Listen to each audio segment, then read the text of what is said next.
नाम श्री वाहेगुरु, सतनाम श्री वाहेगुरु जी। गुरु नानक जी का पार्थिव शरीर कैसे गायब हो गया था। परम सत्कार योग गुरु प्यारी सात संगत जी गुरु श्री गुरु नानक देव जी ने हिंदू और मुस्लिम दोनों वर्गों के दिलों पर राज किया था। देश और दुनिया में अलौकिक अलख जगाने के बाद उन्होंने जीवन के अंतिम समय में करतारपुर साहिब, जो कि अब पाकिस्तान में है, ठिकाना बना लिया था। एक दिन गुरु नानक जी ने भाई साधारण को बताया कि उनके जाने का समय निकट गया। उनकी इस घोषणा के बाद उन्हें हिंदू मुस्लिम अनुयायियों में अफारा तफरी मचा दी। उन्हें इसे बात के लिए मनाने लगे कि इतनी जल्दी अनाज छोड़कर न जाए। बाबा नानक जी मुस्कुराते हुए कहा कि यह प्रकृति का नियम है, परमात्मा करता है और यह नियम अटल है। इसके बाद करतारपुर साहिब में भारी भीड़ जुटने लगी। जिसको भी इस दुखद खबर का पता चला, वह अंतिम दर्शन करने के लिए उसके पास आने लगा।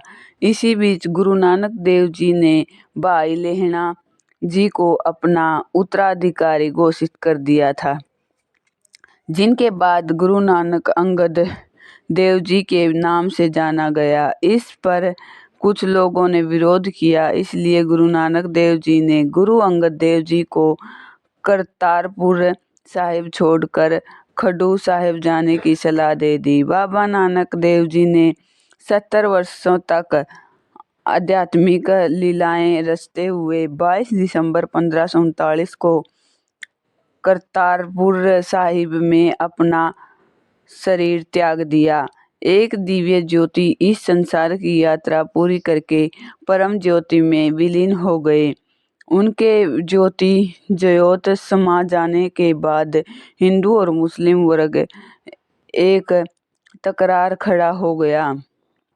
हिंदू चाहते थे कि उनके शव का वैदिक रीति से अंतिम संस्कार किया जाए, जबकि मुसलमान भी बाबा नानक को एक पहुंचा हुआ फकीर मानते थे। इसलिए वे चाहते थे कि उनकी पार्थिव शरीर को दफनाया जाए।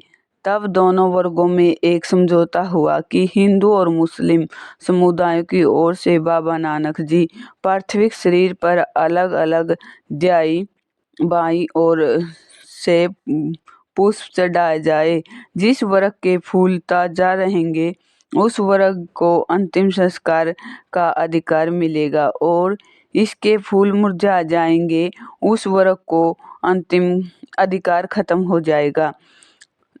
इसके बाद दोनों वर्गों ने प्रस्ताव के अनुसार फूल अर्पित किए और उनका पार्थिव शरीर चादर से ढक दिया।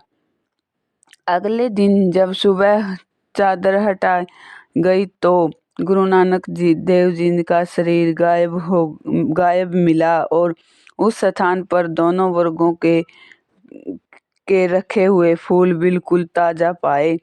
तब दोनों समुदाय ने गुरु नानक देव जी के शरीर को ढकने वाले कपड़े की चादर और उनके पास मौजूद फूलों को विभाजित करने का निर्णय लिया। मुस्लिम समुदाय ने गुरु नानक देव जी ने उन फूलों को दफनाया और हिंदू वर्ग ने गुरु नानक देव जी के फूलों को मुखाग्नि दी। इसलिए करतारपुर गुरुद्वारा साहिब में हिंदू परंपरा के अनुसार एक समाधि बनाई गई और मुस्लिम रिवाज के मुताबिक एक कराब मौजूद है। हालांकि यह करब करतारपुर भवन के बाहर है। उनके बाद 1684 में रावी नदी के भयंकर बाढ़ आ गई और वह करब और समाधि दोनों बह गए। गुरु के बेदी वंशों ने रावी नदी के किनारे एक और स्मारक बनाया।